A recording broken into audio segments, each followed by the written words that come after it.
ग्यारकुंड प्रखंड कार्यालय में वीडियो और प्रधान सहायक की नोकझोंक। डीसी आदित्य रंजन ने की बड़ी कार्रवाई, प्रधान सहायक निलंबित। ग्यारकुंड प्रखंड कार्यालय में प्रखंड विकास पदाधिकारी मधु कुमारी और प्रधान सहायक के बीच हुई नोकझोंक के मामले में धनबाद के उपायुक्त आदित्य रंजन ने बड़ी कार्रवाई की है। उपायुक्त ने प्रधान सहायक जितेंद्र कुमार को झारखंड सरकारी सेवक आचरण नियमावली 2016 के नियम 9 के तहत तत्काल प्रभाव से निलंबित कर दिया है। निलंबन अवधि में इन्हें नियम 10 के प्रावधानों के अंतर्गत केवल जीवन निर्वाह भत्ता ही मिलेगा। साथ ही निलंबन अवधि में इनका मुख्यालय प्रखंड कार्यालय कलियासोल निर्धारित किया गया है। बताया जा रहा है कि 24 जुलाई को वीडियो मधु कुमारी ने प्रधान सहायक जितेंद्र कुमार से प्रखंड के पूर्व सचिव सनातन टुड्डू की मृत्यु से संबंधित प्रोग्रेस रिपोर्ट मांगी थी। इस पर प्रधान सहायक ने कहा कि यह 4 साल पुराना मामला है, उस समय में यहां पदस्थापित नहीं था। इस जवाब से नाराज वीडियो ने उन पर काम में लापरवाही का आरोप लगाकर फटकार लगाई। इसके बाद दोनों के बीच बहस इतनी बढ़ गई कि पुलिस को बुलाने की नौबत आ गई। दोनों पक्षों ने जिला मुख्यालय में लिखित शिकायत दर्ज कराई थी। मामले की जांच के बाद उपायुक्त ने प्रधान सहायक को दोषी पाते हुए निलंबन का आदेश जारी किया। फिलहाल प्रखंड कार्यालय का माहौल तनावपूर्ण बना हुआ है।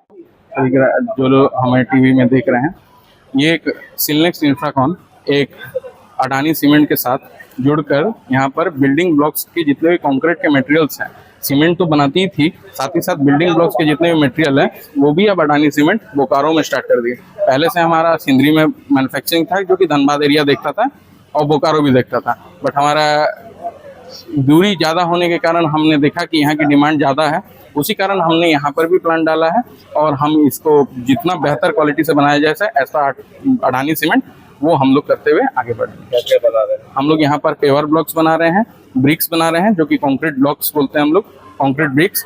इसके साथ साथ चेकर टाइल्स भी बना रहे हैं, कवर ब्लॉक जो कि छोटे छोटे ढलाइयों में यूज होता है, वो हर कंक्रीट आइटम जो यहाँ जो होता है, कव स्टोन, वो सब टोटल चीजें हम लोग यहाँ बना रहे हैं। क्या प्राइस कॉस्टिंग की बात करें तो जिस तरह से लाल ईंट की महंगाई और आपके ईंट की महंगाई की बात की जा रही है, कितना बेहतर है आपका? सर, हमारा जो क्लास 1 की ब्रिक है उसकी कॉस्टिंग अराउंड 6 to 7 रुपीज पड़ती है। वही हम क्लास 1 ब्रिक्स की अगर लाल की बात करें जो कि हम लोग चिमनी ईटा बोलते हैं, जो कि बैंड है या जो भी है सच, वो उसकी कॉस्टिंग अराउंड 12 रुपए के लगभग आती है, जो कि डबल है। और हमारी स्ट्रेंथ अराउंड 20 MPa 15 MPa तक चल जाती है, जो कि हम लोग मेगा पास्कल बोलते हैं। वही लाल ईटे की स्ट्रेंथ 10 भी नहीं पार करती है।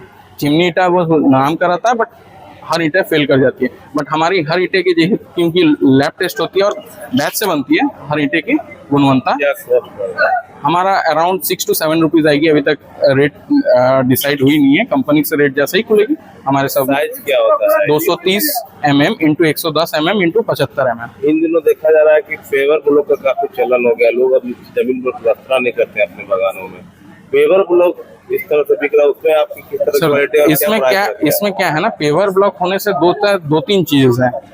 ढलाई की एक तो है कि लेबर मिलना बहुत दिक्कत हो जा रही है आज के संचलन में, तो लेबर नहीं मिलने के कारण क्या हो रही है कि आदमी चाहता है क्विक एंड फास्ट क्या ऑप्शन है और कॉस्ट किससे कटेल हो पाए। और प्लस ये भी है ना कि पेवर ब्लॉक्स उठ के भी दूसरे जगह लगाए जा सकते हैं। सपोज कि अगर ये कंक्रीट कर देते हैं तो इसको तोड़ने के अलावा ऑप्शन नहीं है। और सेकंड कलर भी ऐड नहीं कर सकते हैं। शोभा बढ़ाने के लिए हर घर की शोभा हर आदमी चाहता है कि बढ़े, तो इसके कारण क्या करता है, लाल पीला काला जो भी कलर्स है हम लोग के पास अवेलेबल है, ग्रे डिफरेंट कलर्स अवेलेबल है, उससे घर की भी शोभा बढ़ती है और चीजें भी जल्दी होती है और स्ट्रेंथ भी ज्यादा है, क्योंकि मिनिमम भी स्ट्रेंथ हम लोग देते हैं तो 30 MPa देते हैं, जो कि नॉर्मल ढलाई अगर कोई भी करता है वो कोई स्ट्रेंथ नहीं डिफाइन होता और 10 MPa 12 MPa 15 MPa होती है। क्या प्राइस पड़ता है? ये लगभग 12-13 रुपए पीसेस पड़ते हैं। 60 mm की, 80 mm की, फिर 16 to 17 एज पर मार्केट और क्वांटिटी के अनुसार हम लोग उसको चेंज करते रहते हैं। रॉ मटेरियल यहाँ कहाँ से आएगा और कितने रोजगार सृजन कर रहे हैं हम लोग? सर, अभी रॉ मटेरियल तो प्रोक्योरमेंट हम लोग फ्लाइयर्स का कर रहे हैं वेदांता से ही। इसके अलावा स्टोन डस्ट वगैरह लोकल जो भी प्लांट्स है अवेलेबल, उसमें सीमेंट हमारा तो ACC का ही है। इसके बालू आप लोग जानते ही हैं, एज पर प्रोटोकॉल ही हो रहा है। एंड इसके अलावा हम लोग जो यूज़ का मैक्सिमम एम्प्लॉयमेंट हम लोग चाह रहे हैं कि लोकल हो, जिससे इस क्षेत्र का बढ़ोतरी भी हो और हमें भी आदमी खोजने के लिए बाहर ना जाना पड़े। लगभग कितने कुछ अनुमान है कि कितना रोजगार का सृजन हो सकता है? हर दिन कम से कम 100 आदमी यहाँ पर काम करें।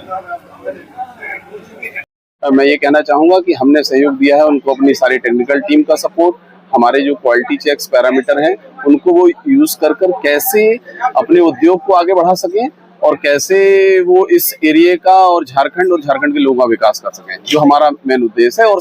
और इन सब के साथ जैसे हमने कहा कि हमारे अडानी ग्रुप का जो मेन थीम है कि ग्रोथ विथ गुडनेस, कि इस सब झारखंड और सभी साथी अपना विकास करने के साथ साथ जो समाज को क्या दे रहे हैं, उस समाज की जो गुडनेस में क्या योगदान दे रहे हैं, वो ये है कि हम इन्वायरमेंट को कोई भी हम अपना जब हम प्रोडक्ट बनाएं और जब हम प्रोडक्ट को लिए जो रॉ मटेरियल यूज करें उसमें किसी भी तरह से हम इन्वायरमेंट को हार्म ना करें।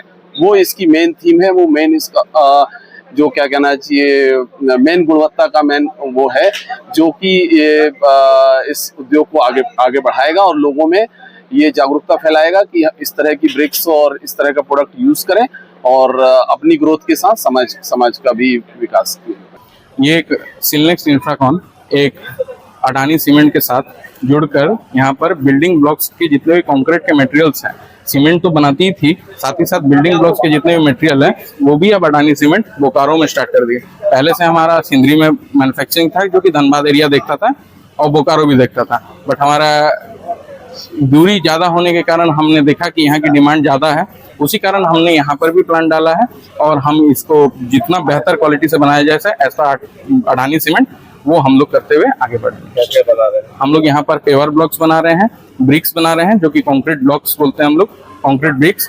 इसके साथ साथ चेकर टाइल्स भी बना रहे हैं, कवर ब्लॉक जो कि छोटे छोटे ढलाइयों में यूज होता है, वो हर कंक्रीट आइटम जो यहाँ जो होता है, कव स्टोन, वो सब टोटल चीजें हम लोग यहाँ बना रहे हैं। बेहतर है आपका? सर हमारा जो क्लास 1 की ब्रिक है उसकी कॉस्टिंग अराउंड 6 to 7 रुपीज पड़ती है। वही हम क्लास 1 ब्रिक्स की अगर लाल की बात करें जो कि हम लोग चिमनी ईटा बोलते हैं, जो कि बैंड है या जो भी है सच, वो उसकी कॉस्टिंग अराउंड 12 रुपए के लगभग आती है, जो कि डबल है। और हमारी स्ट्रेंथ अराउंड 20 MPa 15 MPa तक चल जाती है, जो कि हम लोग मेगा पास्कल बोलते हैं। वही लाल ईटे की स्ट्रेंथ 10 भी नहीं पार करती है। चिमनी ईटा वो नाम का रहता है बट हर ईटे फेल कर जाती है, बट हमारी हर ईटे की क्योंकि लैब टेस्ट होती है और बैच से बनती है, हर ईटे की गुणवत्ता हमारा अराउंड 6 to 7 रुपीज आएगी। अभी तक रेट डिसाइड हुई नहीं है, कंपनी से रेट जैसे ही खुलेगी हमारे सब। साइज क्या होता है? 230 mm × 110 mm × 75 mm।